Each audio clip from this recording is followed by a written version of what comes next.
isang magandang araw na namang muli mga kababayan. Kalingap Rab may isa na namang tinutulungan kahit hindi man ito humingi sa kanya.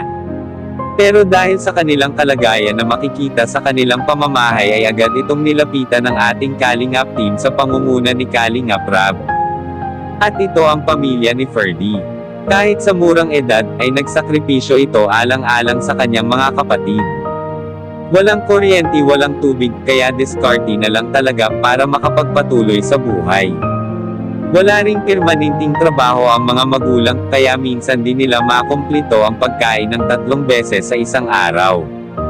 Kaya sa kalagayan nila sobrang mararamdaman mo ang awa sa kanila ng ating Kalingap Rab, kaya agad itong pinapabilhan ng pagkain ng mga bata, at nag-abot din ng kunting halaga para sa kanilang pangangailangan. Para sa kabuuan ng kwento, pindutin ang link sa ibaba, kay sana patuloy po nating suportahan ang ating Kalingap team, para marami pa tayong mga kababayan na matulungan nila sa pamamagitan ng ating panunood.